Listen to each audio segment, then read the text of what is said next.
Hello everybody, Az here from Chaos vs. Imperial Face. That's right, players, we're going to take a look at the Azrael, Grandmaster of the Dark Angels miniature. Previously, you could have only gotten him if you purchased that big box set with the Chaos and Dark Angels miniatures with Vashtor, and they released Vashtor by himself. But now you can get Azrael separately, all on his own. If you're a Dark Angels player, it's a great way to get into the army. $45 on the Games Workshop website, but click on the affiliate link in the description. It'll take you to an Amazon affiliate where you can pick it up for a nice little discount there. Save some money for other Dark Angel things.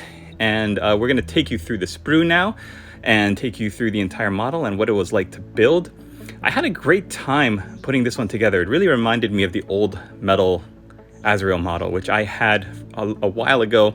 This takes a lot of those old design aesthetics, like the back banner, the sword, the winged helm, things that I really enjoyed from the old miniature, and translated it over. Now you can do either the helmeted figure or the unhelmeted bare head figure, in which case the helmet would be held by the Watcher in the Dark on the side there. And interesting that they put him on a large enough base where the Watcher in the Dark is with him rather than on his own separate base, which is what you had to do with the Azrael from the past.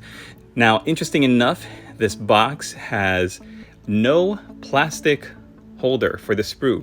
It's just a loose sprue flipping and flopping about in the box with the instructions and a big old base there.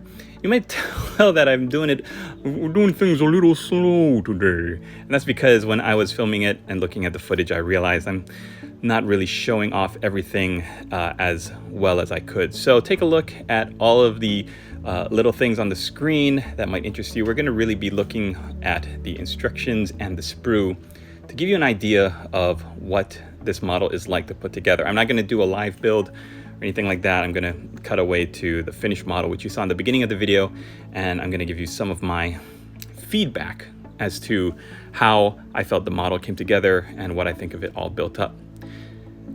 Now, just like all of the Games Workshop instructions that are coming out in this current generation, those highlighted yellow areas are where the glue points are, and the blue areas, I believe, are just like from the previous step that you would want to just make sure are nice and secure before moving on. That's the idea that I take from it anyway. Now, like I said, there are two options. You can have him with a bare helmet or bare head helmet being held by the Watcher in the Dark, or you can have him with his winged helmet on, in which case the Watcher in the Dark is holding the scabbard for the sword. There's no options for weapons. There's no options to build him without the back banner. Like the Asmodai figure, you have the option on using the smoke or not the smoke for the backpack. This is really just, do you want your Azrael to have a face, or do you want him to be inside that helmet? And there you can see on the end, you put him on the base, kind of angle him to the front, and put the Watcher in the Dark around his leg. And on the other side, there's just a neat little helmet that's on the ground. It reminds me of the old Dark Eldar Legion Praetor helmet from Forge World, when Forge World was really into releasing Legions figures for Horus Heresy. And there was this Dark Angels Praetor that had this beautiful winged helmet that looks like that's what he's stepping around now on the ground.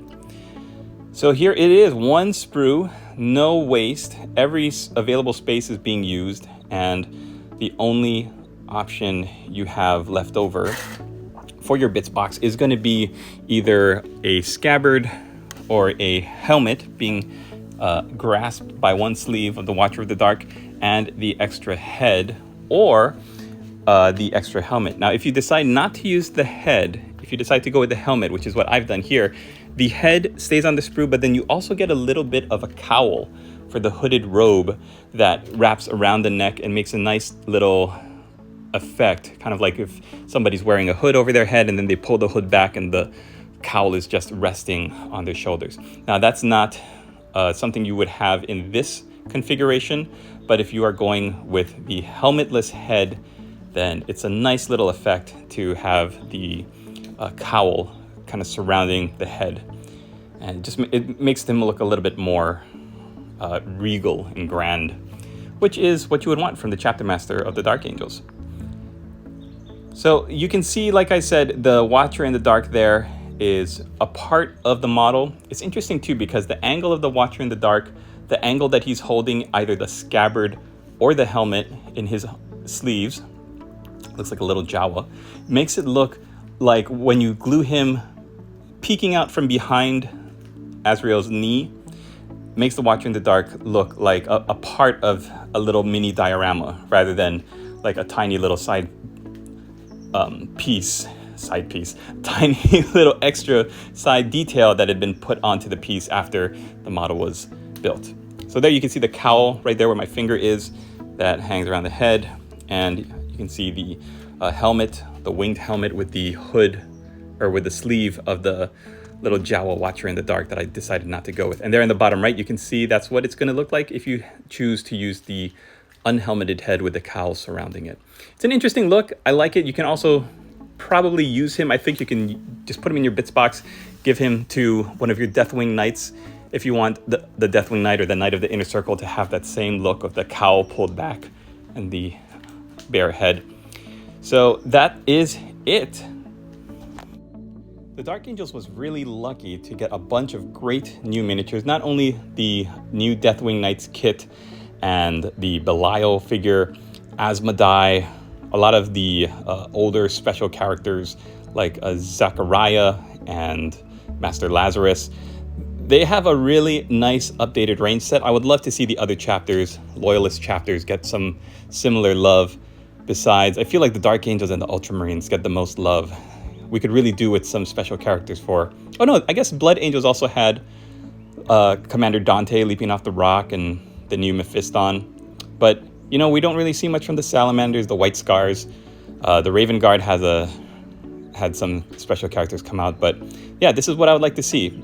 Promote everybody in your good guy range, and similarly do the same thing with the Chaos Space Marines, because a lot of the people who read and enjoy the Horus Heresy figures and series that play the Horus Heresy game, I feel like there's not much for Chaos Space Marines in the Warhammer 40k universe, special character-wise, to differentiate. Like, why choose different war bands and those broken legions if they're all gonna come in a box where they're painted Black Legion anyway? So yeah, that's the end of my little rant for the day. And there is that helmet that I was talking about earlier. It looks so great. And if you do get a chance to see, like on eBay, I don't even know if Forge World still sells it, but that Dark Angels Praetor with that winged helmet, it looks so great, like a science fiction space age knight in black armor. It just looks terrific. All right, there he is in all of his glory, the Grand Master of the Dark Angels, Azrael, and his little Watcher in the Dark friend over there. Let me know what you think. Leave me a comment down below before you go. Head to the Discord, where we've always got some great things going on. And thank you for watching. We'll see you in the next video. Latest, players!